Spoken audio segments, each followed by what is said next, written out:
They said Spider-Man would be broken in one night.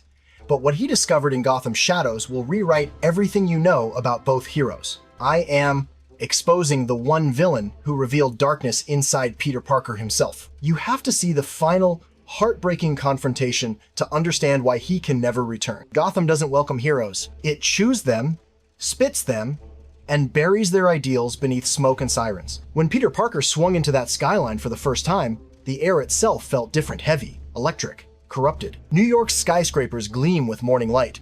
Gotham's towers whisper secrets to the moon. This wasn't a place for neighborhood jokes. This was where laughter went to die. He came with only his mind, his webs, and a borrowed map of hell. 2 weeks, that was the deal. Clean the city of its 6 monsters before the clock struck 14 nights. No Alfred, no Wayne Tech, no friendly Avengers to call, just Spider-Man, armed with intellect, instinct, and an unbreakable vow.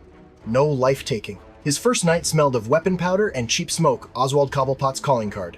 The Iceberg Lounge was less a nightclub and more a fortress disguised as decadence. Hundreds of men in tailored suits patrolled the marble floors with submachine weapons tucked beneath their jackets. Penguin himself stood beneath a chandelier, umbrella in hand, smirking like a king watching peasants dance. He wasn't strong. He didn't need to be. His power was influence money that moved like muscle, and henchmen who would die before allowing him to break a sweat. But Peter's eyes saw more than bodies. He saw equations, angles of attack, ceiling, weight distribution, the load-bearing columns of greed itself. The first web bomb detonated mid-air, coating the lounge in instant chaos. Weapons jammed, screams filled the air, and in seconds, the elegant mob had become a tangled sculpture of their own ambition. Spider-Man moved like a crimson blur, his every motion calculated down to the millisecond. Cobblepot tried to flee through his private elevator, Umbrella transforming into a poison-tipped weapon, but the trigger never met his finger webbing, sealed it shut before the click. By dawn, Gotham's police found Penguin dangling upside down from a gargoyle, a cocktail napkin stuck to his forehead reading, "Tell your friends, I'm not Batman."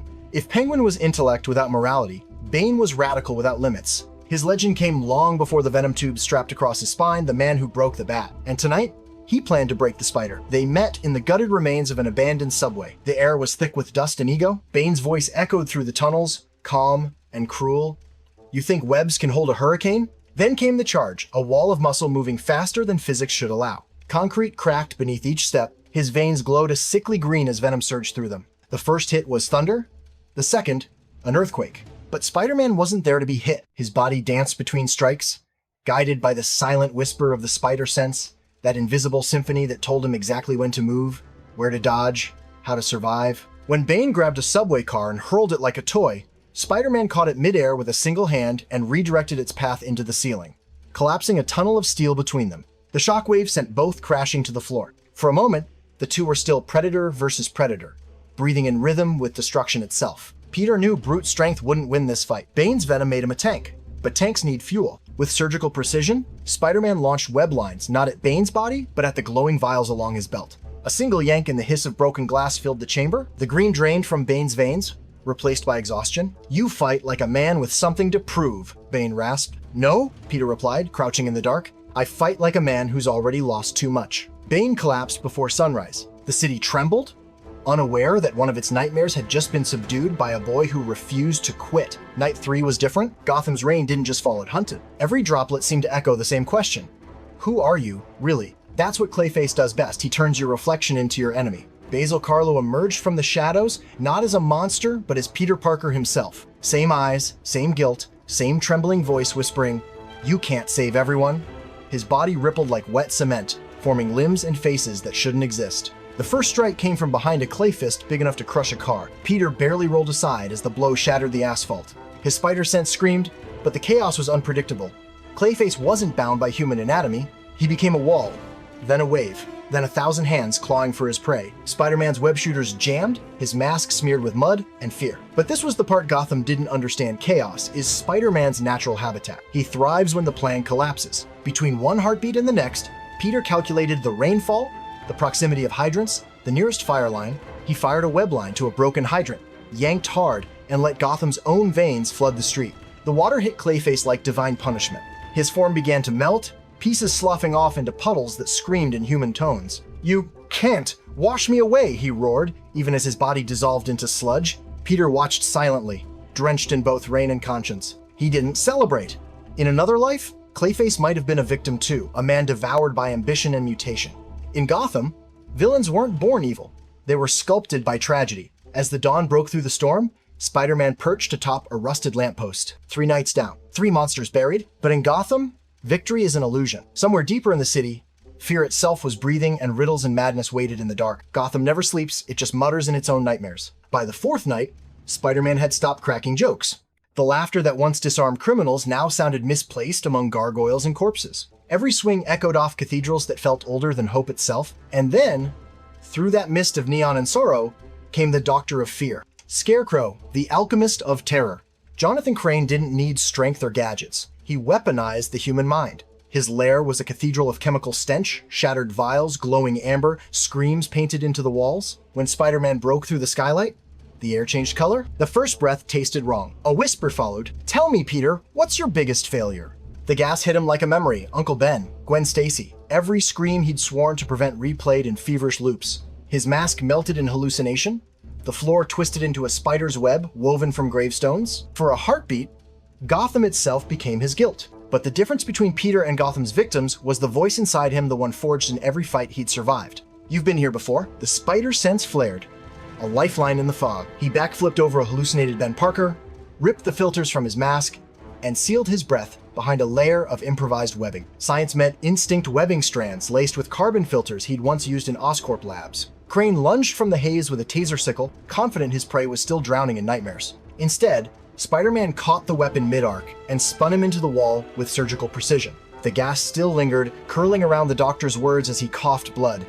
"You can't stop fear." Peter looked down, eyes steady behind cracked lenses. "I don't have to stop it, I just don't let it drive." When dawn broke, Scarecrow hung from the rafters of his own church, his toxin dripping harmlessly onto the street. If Crane fought with fear, Edward Nygma fought with arrogance. By night 6, the city's power grid flickered under his control. Billboards pulsed with green question mark. A single message blinked through the rain. Solve me or watch them die. Gotham's skyline became a chessboard. Every clue a trap, every trap a theorem. Peter traced the pattern through radio towers, counting syllables in Nygma's taunts. The man's ego was his fingerprint. The first puzzle detonated over the Narrows, a countdown locked behind quantum-patterned riddles. "I speak without a mouth and hear without ears," Peter muttered, racing along power lines. Electricity danced under his feet. An echo. He fired a web line, rerouted current through the tower, and diffused the charge with 3 seconds left. Each victory sharpened the Riddler's fury. He flooded the city's airwaves, unleashing logic, algorithmic mazes designed to exhaust even Batman. But Peter wasn't just a detective. He was a scientist. Pattern recognition was his heartbeat. Between one swing and the next, he cracked the rhythm of Nygma's madness. Every riddle mirrored his narcissism. The answer was always himself. He tracked the signal to an underground server room humming like a mechanical brain. There, surrounded by screens reflecting endless green symbols, Nygma applauded slowly. "You're clever, Arachnid. But clever isn't genius." Peter fired a single web onto the ceiling, hanging upside down just as the floor electrified. "No," he said, dropping onto the console, "but I build my own genius." With a flick, he looped the data feed into an infinite riddle recursion. Riddler trapped inside his own logic, unable to shut it off without admitting defeat. As police swarmed in, Nygma screamed, "You cheated!" Spider-Man replied softly, "So did life." By the final night, Gotham itself seemed to laugh. Sirens and screams became the same pitch. The Joker didn't leave clues. He left theater. Buildings burned in the shape of smiles, and the radio played carnival music through every frequency. Peter found him at Amusement Mile, a carnival of corpses dressed as clowns, the Ferris wheel spinning with no riders. The Clown Prince sat atop the carousel. "Bats sends me soldiers now?" he giggled. "Oh, this will be fun." Spider-Man didn't answer. His silence irritated the clown more than any punch could. The Joker lunged, detonator in hand. The blast tore through the ride flames, painting the night orange. Spider-Man webbed hostages to safety between collapsing beams, his body moving faster than the fire.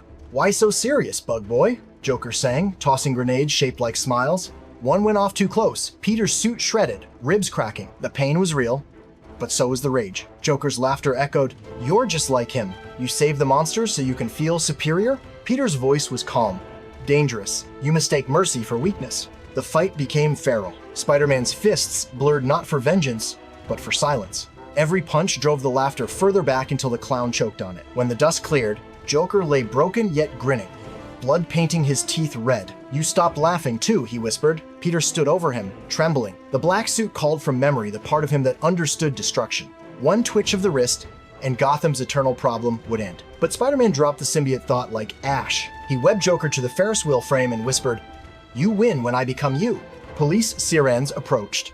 Spider-Man vanished into the mist. 7 nights, 6 nightmares, 1 exhausted hero. Gotham was quieter, but not cured. The Penguin limped in cuffs, Bane lay sedated, Clayface washed into sewers, Scarecrow ranted in fear of his own gas, Riddler mumbled questions no one could answer, and Joker laughed through broken teeth. From a rooftop, Peter watched dawn crawl over the city. The skyline looked like a heartbeat, uneven, stubborn, alive. He realized Gotham didn't need saving, it needed understanding. Batman's war was never about victory. It was about endurance. Could Spider-Man clean up Gotham? Yes, but only for a moment. Because in Gotham, even miracles have expiration dates. And somewhere beneath that sunrise, a single laugh echoed a reminder that no hero ever truly cleans this city. They just survive it. So, now you know the truth about Spider-Man and Gotham. Tell me, which moment changed your view of Peter Parker forever? Let me know which Gotham villain was the perfect match for his abilities. Share your thoughts in the comments below. Follow for more superhero breakdowns that reveal the secrets the comics are afraid to tell.